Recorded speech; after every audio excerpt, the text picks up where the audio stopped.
Buenos días a todos. Soy Noel García, soy cofundador y director científico de la empresa InnoHealth Group. Es una spin-off biomédica que surge del grupo de inmunobiología clínica del Hospital Gregorio Marañón y del grupo de inflamación y cáncer de la Universidad de Córdoba. La filosofía era la siguiente. Nosotros sabemos que si un ingeniero mecánico diseña un coche, él va a saber cómo repararlo. Él va a conocer cuáles son sus piezas, cuáles son sus procesos, tiene los planos y sabe dónde puede fallar y, por lo tanto, se puede anteponer lo que le puede pasar al coche y está todo diseñado. Pues nosotros hemos pensado que mediante ingeniería inversa de tejidos podemos conseguir lo mismo. Hacer ingeniería inversa de tejidos significa que mediante la observación empírica de cuál es el comportamiento biológico del tejido, tú puedes sacar los planos del tejido, puedes sacar esas piezas y puedes diseñar los procesos. Si diseñas los procesos, pues te puedes anteponer a qué va a pasar y puedes determinar cómo atajar la enfermedad. Hacer ingeniería inversa de tejidos es muy difícil, hemos empezado por unos tejidos muy fáciles de modelizar, que son los epitelios. Vamos a ver qué son los epitelios. Los epitelios son tejidos de revestimiento del organismo. Son tejidos que aíslan al organismo del entorno en el que vive. Empezando por el entorno externo, la piel fundamentalmente, las mucosas, las córneas de los ojos y también internamente las vías respiratorias, el tracto urinario, el tracto reproductor y el tracto digestivo. En realidad están separando al organismo de lo que viene de fuera. Son tejidos que tienen una baja complejidad estructural, tienen una alta tasa de renovación y tienen unas características que, como hemos dicho antes, les hacen ser muy susceptibles de diseño experimental y de ingeniería inversa. Una de las características más particulares que tienen los epitelios es que tienen un comportamiento social muy bien definido.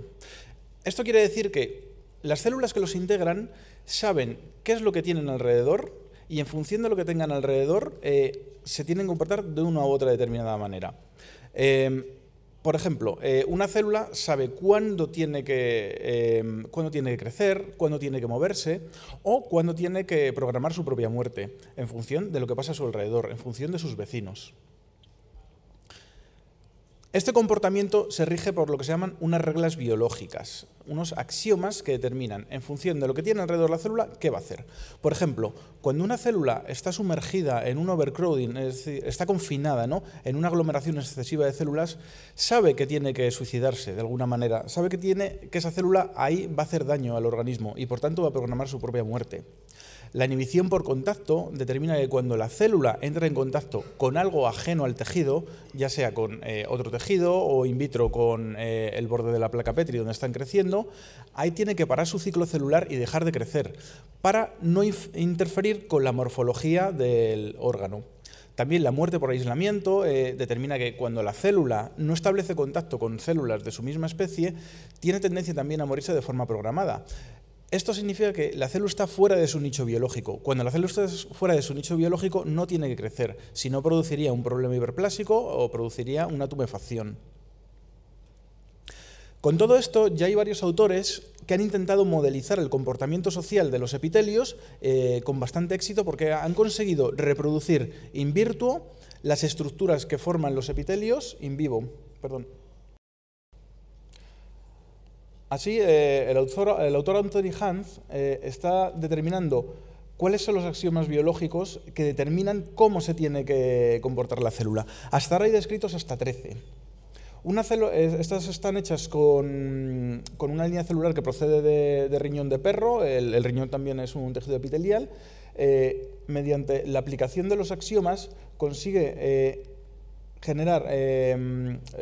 liberar un cultivo in vitro, dejarle que crezca libremente y se forman las estructuras típicas de la estructura general glomerular que tiene el riñón.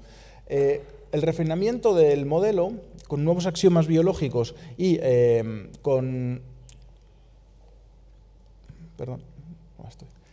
refinamiento del modelo con nuevos axiomas biológicos que refinen la interacción con el entorno genera estructuras más parecidas a lo que ocurre in vitro y a lo que ocurre in vivo también. Ahora bien, algunas de estas reglas biológicas, cuando se violan, por alguna mutación o por la interacción con fármacos, con tóxicos y demás, es cuando empiezan a producir problemas. Cuando la célula se vuelve sociópata, es decir, cuando deja de interaccionar adecuadamente con su entorno, se producen tumores, se produce enfermedad hiperplásica o se produce una malformación en el tejido.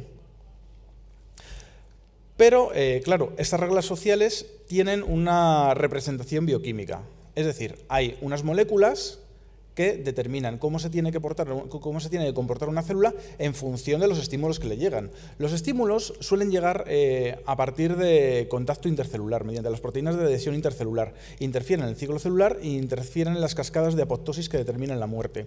Un ejemplo muy claro es el de P53. P53, como sabéis, es una proteína muy conocida como supresora de tumores. Cuando P53 pierde actividad, la célula no sabe cuándo tiene que morirse de forma programada y eso normalmente desencadena en la formación de tumores vía violación de reglas sociales.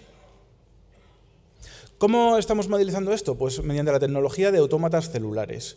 La tecnología de autómatas celulares lo que permite es simular de forma sincrónica múltiples procesos complejos. No hay nada más complejo que la biología y por lo tanto es la herramienta más potente que podemos tener para simular un proceso biológico. Con esto lo que conseguimos es que podamos ejecutar simultáneamente muchos procesos, lo que nos permite, por un lado, simular lo que pasa en muchas células a la vez que están integrando el tejido, así como simular cuál es el comportamiento molecular dentro de cada célula. Es una computación muy compleja, requiere de clústeres de supercomputación, pero nos permite ajustarnos muy bien a lo que está pasando en los modelos que tenemos in vitro para comparar y validar todo el sistema. Ahora estamos trabajando con el caso particular de la piel. Bueno, la piel tiene varias capas, de las cuales solo la primera, la epidermis, es un epitelio y por tanto es susceptible de modelizarse mediante estas tecnologías. Existen también varios autores que han trabajado directamente con epidermis, sobre todo en estudios de morfogénesis, tanto curación de heridas como el desarrollo embrionario y demás, que determinan cuáles son las reglas que llevan a la formación de la piel en el embrión o in vitro. La epidermis al ser un epitelio, tiene una alta estratificación, tiene unas reglas sociales y se caracteriza porque solo hay regeneración, solo existe regeneración en la lámina basal. Todas las demás células lo único que hacen es diferenciarse, migrar o programar su propia muerte. Muchas enfermedades de la piel están relacionadas con violación de reglas sociales. Tenemos los ejemplos más claros de las ictiosis, dermatitis atópica y la psoriasis, en las que se produce una hiperplasia porque la célula no sabe cuándo tiene que dejar de crecer, no sabe cuándo tiene que morirse y no forma bien el tejido porque no se diferencian. Esto conlleva fallos en la barrera córnea, lo cual permite la entrada de agentes irritantes, produce una alteración del sistema inmune, que cuando se centraliza, ¿no?, mediante migración de células inmunológicas a los órganos linfoides centrales, produce sintomatología sistémica, por ejemplo, las dermatitis de contacto y la sintomatología cutánea, asma alérgico en los pulmones, rinitis alérgica cuando llega al tracto respiratorio o intolerancias alimentarias cuando afecta al intestino.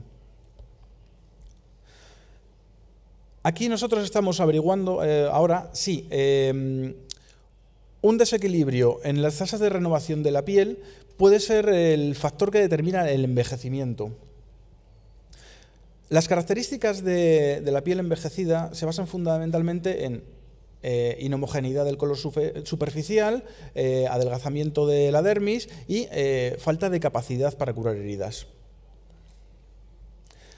Como es muy difícil modelizar el envejecimiento, sobre todo en humanos, porque requiere mucho tiempo, estamos trabajando con un modelo de photoaging, es decir, ¿por qué el sol hace que la piel envejezca más y más rápido? La característica principal, que sobre todo es causa de arrugas, es que hay una disrupción entre la epidermis y la dermis. La dermis da soporte vital a la epidermis. Los fibroblastos de la dermis son células feeder que se llaman, producen factores de crecimiento y producen condicionantes que determinan que el equilibrio en la epidermis sea correcto, las tasas de renovación sean correctas, la formación de tejido sea correcta y por tanto funcione bien. Se sabe que cuando entra luz ultravioleta en la superficie de la piel, se produce una disrupción en la interacción entre los queratinocitos y los fibroblastos y empieza a haber problemas, se empieza a envejecer y se empieza a deshidratar todo el tejido. Mediante las simulaciones computacionales basadas en todos estos datos experimentales, hemos visto que todas las violaciones de reglas que tengan que ver con contacto intercelular producen sintomatología similar al envejecimiento. Así, una prematura inhibición por contacto o muerte por overcrowding de las células explica que haya una pérdida de masa, una pérdida del grosor de la piel en ancianos. También cuando la migración celular es aberrante, también está dirigido por reglas biológicas, se forman los puntos negros porque hay una redistribución incorrecta de queratinocitos y melanocitos y además se perjudica la capacidad de recuperarse de heridas.